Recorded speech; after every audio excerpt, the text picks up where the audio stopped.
प्यारे बच्चों, आज हम छठी जमात उर्दू की किताब से शबनम इस नज्म को पढ़कर समझेंगे। ये आपकी किताब का सफा है बच्चों।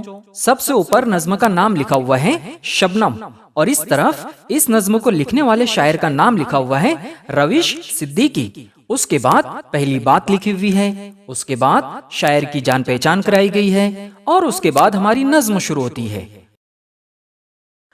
आइए बच्चों, पहली बात देखते हैं।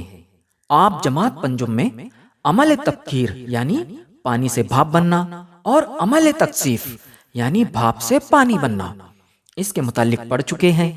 सूरज की गर्मी से समुंदरों और दरियाओं का पानी बुखारात बनकर उड़ता है, ऊपर जाकर सर्द होता और बादलों में तब्दील हो जाता है। ये बादल बारिश की शक्ल में जमीन पर आते हैं। आप जानते हैं कि सर्दी के मौसम में बुखारात तकसीफ की वजह से किन चीजों में तब्दील होते हैं। कोहर हमें किस वक्त दिखाई देती है, शबनम हमें कहाँ नजर आती है। बाग में फूलों और पत्तों पर शबनम के कतरे खूबसूरत नजारा पेश करते हैं। शबनम की इस खूबसूरती को शायर ने अपनी इस नज्म में मुख्तलिफ चीजों की मिसाल से बयान किया है। आइए बच्चों, अब हम शायर की जान पहचान देखते हैं। रविश सिद्दीकी 10 जुलाई सन ईस्वी 1909 को ज्वालापुर जिला सहारनपुर में पैदा हुए। उनका असली नाम शाहिद अजीज सिद्दीकी था। रविश सिद्दीकी की उर्दू, फारसी और अरबी की तालीम घर पर हुई। उन्होंने हिंदी, संस्कृत और अंग्रेजी से भी वाकफियत हासिल की।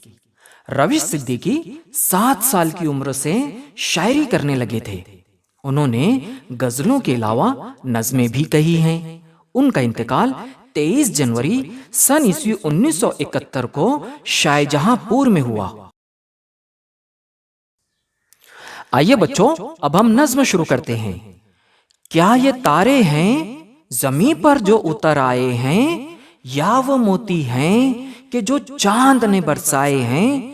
क्या वो हीरे हैं जो सहरा ने पड़े पाए हैं? फर्श पर आए न हो अर्श के जर्रात कहीं, अपने आंसू तो नहीं भूल गई रात कहीं।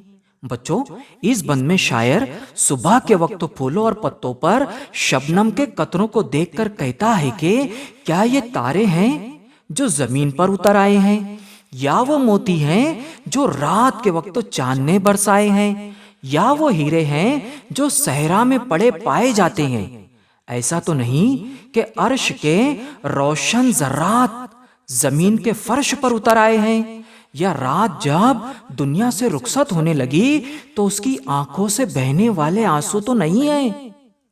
आगे शायर कहता है, ये कहानी भी सुनाई है जमीन अक्सर, कह कशा जाती है जब पिछले पहर अपने घर, फेंकती जाती है हंसते हुए लाखों गौहर, और हर सुबह को ये खेल रचा जाता है, इनको खुर्शीद की पलकों से चुना जाता है।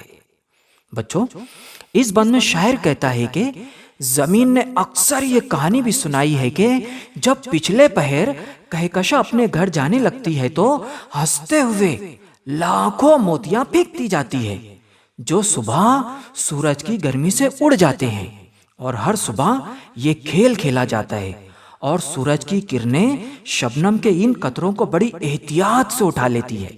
बच्चों, यहां शायर ने सूरज की किरणों को पलके कहा है। आगे देखते हैं। जिस तरह बाग के फूलों को चमन प्यारा है, बन में खिलती है जो कलियां उन्हें बन प्यारा है, यूं ही शबनम को भी अपना ही वतन प्यारा है, कहकशा रोज बुलाकर उसे बहकाती है, पर ये दामन में जमी ही के सुकून पाती है। इस बंद में शायर कहता है कि जिस तरह बाग के फूलों को चमन प्यारा होता है, जंगल में जो कलियां खिलती हैं उन्हें जंगल से प्यार होता है, इसी तरह शबनम को भी अपना वतन प्यारा है। रोजाना कहकशा उसे बुलाकर अपने साथ चलने के लिए बहकाती है, लेकिन वो उसके साथ नहीं जाती, क्योंकि उसे इसी जमीन के दामन में सुकून मिलता है। آئیے بچوں، اب ہم اس نظم کا خلاصہ کلام دیکھتے ہیں۔ سردیوں کی صبح پھولوں اور پتوں پر شبنم کے قطرے خوشنما دکھائی دیتے ہیں۔ ان قطروں پر جب سورج کی کرنیں پڑتی ہیں تو ان کا حسن دوبالا ہو جاتا ہے، یعنی ان کا حسن دگنا ہو جاتا ہے۔